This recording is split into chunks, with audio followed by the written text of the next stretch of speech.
Shalom, nous allons étudier le daf Ain Zain dans Masechet Baba Batra. Et donc nous reprenons tout en haut du daf Amar Amemar. Amemar va conclure une marloquette, une sugia qu'on a vue dans le daf précédent.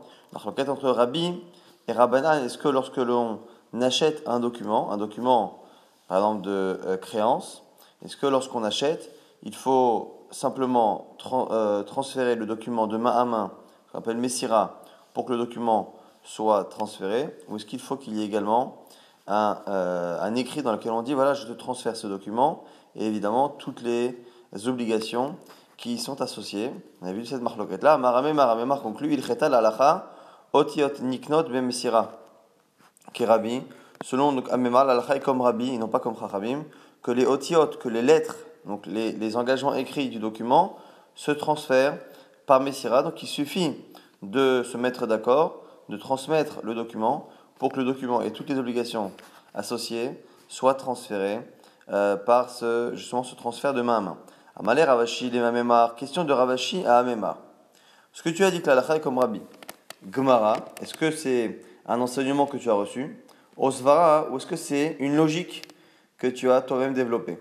Amarlé, réponse de Amemar, Gemara, c'est une Kabbalah, c'est comme ça que j'ai toujours reçu de mes maîtres. Amar Ravashi lui dit, Svara Namihu, tu sais, en dehors de ta Gemara, de ta Kabbalah que tu as reçue, il y a également une logique. Pourquoi? Deotiot mileninhu, car les lettres ne sont que des paroles, entre guillemets, ou mile bemile lomikanyan, et des paroles par des paroles ne peuvent pas être justement achetées. Donc ce qui dit que ici, puisque finalement ce qui a marqué dans le document que la personne devra donner telle somme ou devra rembourser ou faire telle chose, finalement ce qui est déjà dans le document, ce n'est qu'un engagement par des paroles, même si elles sont écrites.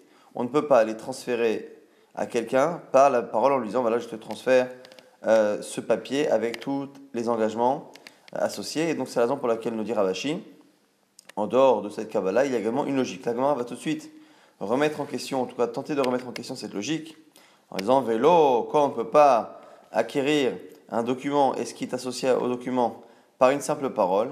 Veha Amar, et pourtant Rabba Bar Israq Amar Abonain al-Khaysi, cité par Rav, qui va être complété après par Rav Chia Bar Avin.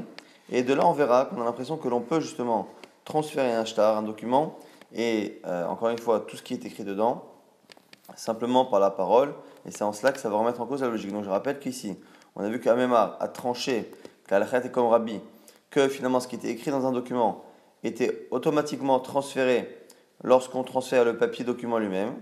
Et Amemar avait dit que lui, il avait appris par son maître, par ses maîtres. C'est une Kabbalah, une Gemara, ce qu'on appelle. Mais Ravashi avait tenté de prouver qu'on pouvait également trouver ça d'une manière logique. Et c'est là-dessus que la Gemara, justement, s'oppose. Et dit, Velo ve Amar, Rabba Barba Israq. Amar Rav, c'est le nom de Rav qu'on a dit, Shne Shtarothem. Il y a deux types de documents. Lorsqu'on ici on veut vendre un terrain et qu'on veut écrire un document par rapport justement à la vente de ce terrain, on a deux possibilités, nous dit Rav, et une troisième rajoutée par Rabbi Chia dans quelques instants. Zechu Bassadeh le Ploni, lorsqu'il dit à quelqu'un, voilà, prends possession du terrain avec un kinyan, on va dire kinyan souta, donc tu laisses ce foulard-là et tu deviens propriétaire. Vikidvulo et acheta. Et après il dit dès le départ au témoin, donc voilà, une fois qu'il aura fait ça, Kitvulo et acheta, écrivez-lui un document, sachant qu'ici ce document sera un document de preuve, puisque l'acquisition se sera faite avec le foulard, le kinyan souda, et ici le document ne sert pas à acquérir le terrain, mais sert simplement de preuve. Choser bishta, vedo choser basade. Ce qu'on nous dit ici, c'est que l'ordre qu'il a donné, c'est l'ordre de faire acquérir le terrain. Ça, il ne pourra pas revenir dessus. Par contre, avant que le document soit écrit, il a le droit de changer d'avis. C'est-à-dire que une fois qu'il a dit laissez-le acquérir le terrain et écrivez-lui après un document de preuve, il ne peut pas empêcher l'acquisition du terrain. Mais par contre, si entre l'acquisition du terrain et l'écriture du shtar, il change d'avis, il peut empêcher le document de preuve d'être écrit en son nom. Si par contre il a précisé Almenat, faites-lui acquérir le terrain à la condition, et j'accepte la condition qu'après on écrive un document de preuve en mon nom, Choser ben Bishtar ben Basadeh, à ce moment-là on estime que l'acquisition ne s'est terminée que lorsque le document a été écrit, Or, il n'a pas été encore écrit et donc du coup, il peut annuler toute la vente tant que le document n'a pas été écrit. Ça, ce sont les deux premiers cas qui ne sont pas tellement pour l'instant intéressants par rapport à la question de la Gemara. Priyavar Avinamar, Ravuna, nom de Ravuna, on dit Shlosha Shtarot et lui pense qu'il y a trois types de documents. Très Hadamaran, les deux qu'on a vus à l'instant. Idar et le troisième qui va nous intéresser. C'est dans le cas Im Kadam Amocher, Vekatav et Ashtar. Si cette fois, le vendeur a écrit le document avant, donc en l'absence même de l'acheteur. Il écrit le document qui sera le document qui attestera de la vente. Alors, Beota, Keota, Shani, comme ce qu'on a enseigné, Kodim Shtar Lemocher, Afalpi Shen Lokeachimo, comme on a vu dans une Mishnah qu'on verra plus loin, que l'on peut écrire le document qui sera donné à l'acheteur, on peut l'écrire, le vendeur peut l'écrire, même si l'acheteur n'est pas encore présent. Kevan Shechezik Ze Bekarka, et du coup, qu'est-ce qu'on fait? Donc, on écrit le document à l'avance, le vendeur écrit le document à l'avance, et lorsque la personne vient et acquiert le terrain, elle acquiert le terrain, et en même temps, elle acquiert le shtar, où se trouve justement le document. C'est ce qu'on a enseigné, que les biens qui n'ont pas d'achariyut, sur lesquels il n'y a pas de responsabilité, ce sont entendu les biens mobiliers. Niknin sont acquis, im nechassim, sheshlem achariyut, avec les biens immobiliers, bekesef, beshtar ou bechazaka, avec ces trois types de kinyanim. Encore une fois, on ne va pas rentrer dans les kinyanim, on a vu ça dans Masechet Kiddushin, on a vu ça aussi dans d'autres Masertot. En tout cas, ce que l'on voit ici, et on utilise une notion qu'on est censé connaître, c'est le fait qu'on peut acquérir un terrain immobilier et au passage acquérir des biens mobiliers. Par contre, l'inverse ne peut pas se faire. Ce que l'on voit ici en tout cas, c'est que la personne a écrit le document avant, et le document sera acquis non pas par un transfert, mais par la parole, on a l'impression, puisqu'il lui dit, voilà, acquiert ce terrain, et acquiert en même temps le document que j'ai écrit avant que tu viennes.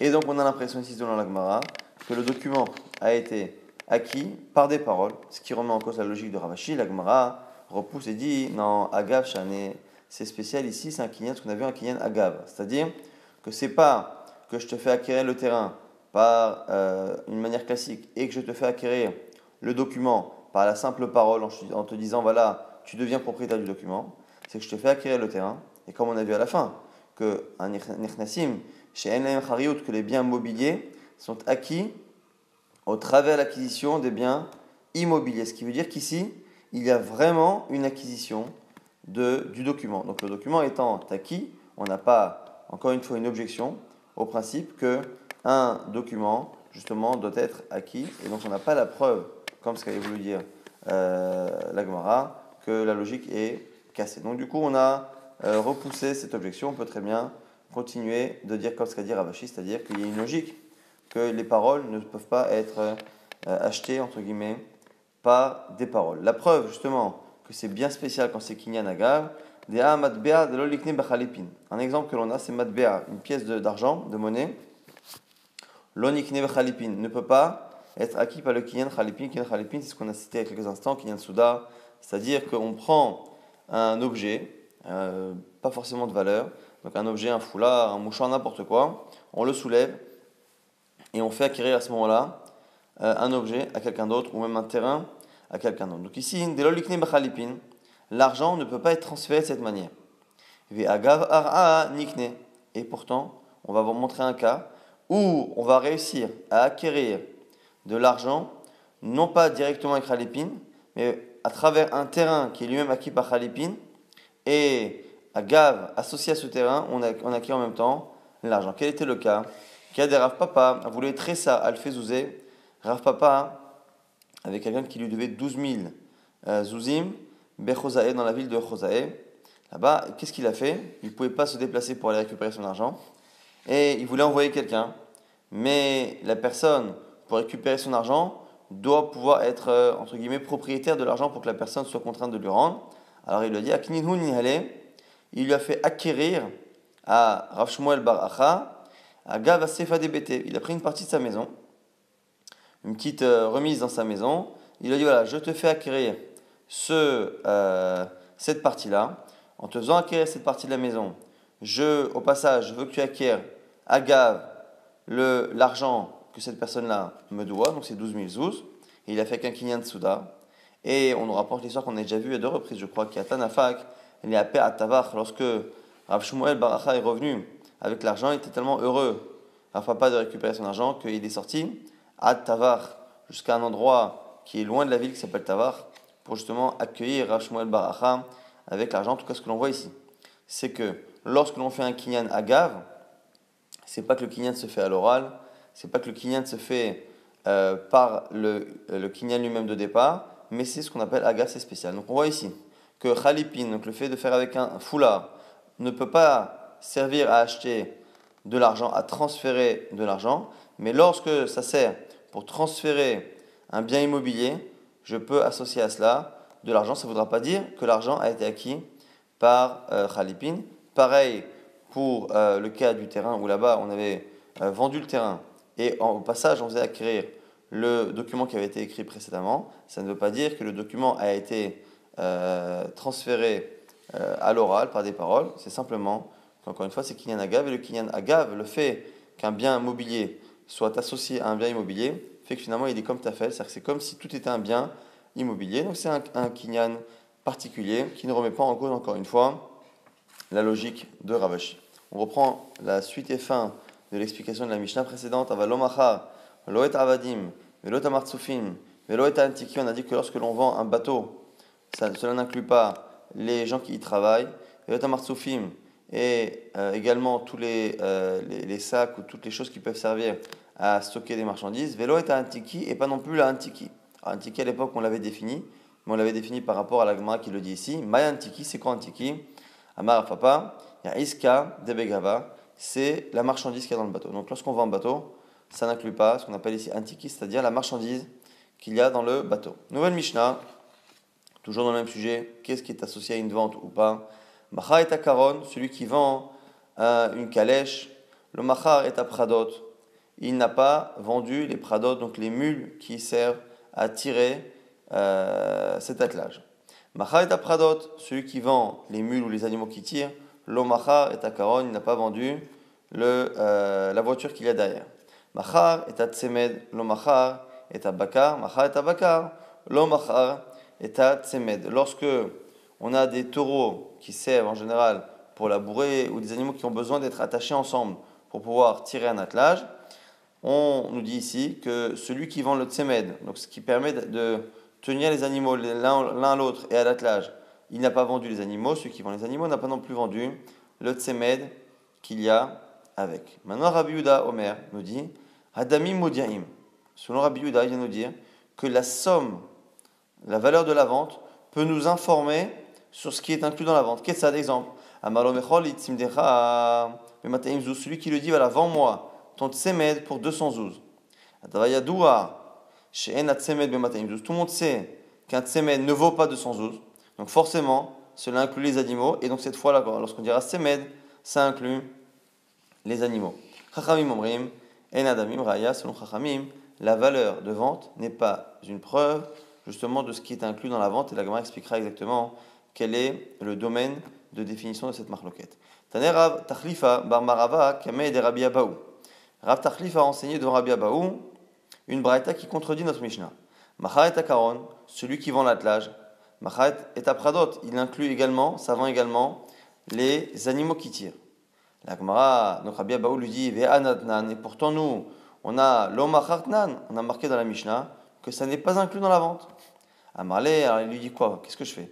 Ismeye, est-ce que tu veux que j'efface ou que j'oublie cette braïta qu'on m'a enseignée? Moi je te rapporte une braïta qu'on m'a enseignée de mettre en élève. Que dois-je faire? L'effacer? Amarlé, réponse de Rabbi Abaou, non. Lo titargem, tu as qu'à commenter et tu as qu'à traduire. Matnitar beado kimbo. Tu as traduit ta braïta en disant que là-bas, c'est un cas où les animaux sont attachés. Donc ici, on ferait un chilouk selon Rav Tachlifa et Rabbi Abaou. Lorsque la Mishnah a dit que le fait de vendre une calèche n'inclut pas les animaux, un attelage n'inclut pas les animaux, c'est lorsqu'ils sont séparés. Et donc les animaux qui sont en général utilisés ne sont pas inclus dans la vente. Si par contre, on a un attelage et les animaux qui sont attachés justement à la calèche ou à l'attelage, à ce moment-là, on part du principe que lorsque l'on vend l'attelage, on vend également les animaux qui sont avec. C'est comme ça qu'on peut expliquer la contradiction entre la Mishnah et la Braïta. On reprend maintenant la partie de la Mishnah qui parlait de Tsemed et de Bakar. Donc on avait dit au départ que celui qui vend Tsemed, ce qui permet justement de tenir les animaux, les taureaux ensemble, les garder attachés et les attacher à l'attelage, ce Tsemed-là n'inclut pas les animaux et inversement. Machat Tsemed, Machat Bakar, Verroulé. Après on avait vu, Marloket Rabbi Yehuda Chachamim, est-ce que la valeur de vente pouvait servir d'information pour savoir si le tsemed inclut les animaux ou pas. Echida Melagma dit quel est le cas. Il est ma de karul tsimda tsimda ou bakar bakar. Si on est dans une région où la définition de tsemed et de bakar et l'utilisation de chaque terme est claire, que tsemed ne veut dire que tsemed, bakar ne veut dire que bakar. Pshita, il est évident ici que tsmida zavinle, bakar zavinle. On ne peut tenir que comme chachamim, c'est-à-dire qu'il n'y a pas de raison de tenir compte de la valeur de vente pour savoir ce qu'il y a dedans à partir du moment où les expressions sont claires. Si tsemed veut dire tsemed, ce n'est pas parce qu'il a vendu à 1000 euros qu'on va dire que ce n'est pas du tsemed qu'il a vendu autre chose. Parce que l'expression tsemed est claire, et l'expression bakar est claire. Ave est là. Alors quoi? Les karoulé nami les bakar tsimda. Les avinés. Si par contre, on appelle tsemed à la fois le tsemed et à la fois les animaux, c'est évident que tout est inclus. Alors quel est le cas? C'est une région où effectivement en général on appelle un tsemed et bakar. Donc on appelle le système d'attelage tsemed et les animaux on les appelle bakar animaux. Les bakar tsimda. Simplement, il y en a qui ont tendance à inclure dans tsimda, dans tsemed, inclure également les animaux. C'est pas forcément la majorité, mais ça existe. Et la question ici, c'est lorsque l'on a du coup les deux possibilités, est-ce qu'on va utiliser la valeur de vente pour pouvoir déterminer quelle était l'intention du vendeur et de l'acheteur ou pas? Rav Yehuda Savar, Rav Yehuda pense que Adamim Modiaim, qu'effectivement, comme les deux possibilités existent, on va se baser sur la valeur de vente pour pouvoir justement trancher. Rabbanan Savre, Rabbanan pense que En Adamim Reaya, que la valeur n'est pas une preuve. Alors ils ne sont pas en désaccord avec la logique de dire qu'il est logique effectivement qu'une valeur forte soit une preuve que c'est parce qu'ils estiment que tant qu'on n'est pas certain, on laisse l'argent là où il est. Et donc du coup c'est ce principe-là, que quand on a un doute, on laisse l'argent chez la personne qui a la chazaka, et donc du coup dans le doute, on ne dira pas qu'est inclus dans la vente la partie sur laquelle on a un doute. Donc on sait que tsemed est inclus dans tsemed, bakar on ne sait pas. Donc comme on ne sait pas, on ne se permet pas selon Rabbanan de prendre les animaux et de les transférer, on les laisse là où ils sont, même si il y a une certaine logique à dire que la valeur peut nous informer, ça reste quelque chose qui n'est pas certain, et quand ce n'est pas certain, on ne se basera pas dessus pour pouvoir trancher à cette question-là, et on restera sur un principe de chazaka assez classique. On va rapidement résumer ce daf. On a vu que selon Amemar, la halakha comme Rabbi, qu'on peut acquérir un document et tout ce qui est associé au document simplement en le transférant. Donc la Messira, ça fonctionne. On a vu qu'à la fois c'était une Gemara, un enseignement que Abemar avait reçu de ses maîtres, et également une logique que Ravashi avait trouvée, que les paroles ne peuvent pas être transférées par les paroles, par un écrit, et donc du coup c'est la raison pour laquelle la Messira est suffisante et qu'il n'y a pas de raison de devoir écrire par ailleurs je t'écris ici que ce qui est écrit dans le document est transféré. Ça c'était la sugia précédente. On a vu également qu'un tiki c'était la marchandise n'était pas incluse dans la vente d'un bateau. On a vu également dans la nouvelle Mishnah que lorsque l'on vend un carrosse, une calèche, ça n'incluait pas les animaux quand ils sont séparés. Si par contre ils sont attachés au moment où on les vend, on imagine que c'est inclus dedans. Et on avait vu après la marquette entre Rabbi Yehuda et Chachamim de manière générale, lorsque les expressions sont claires.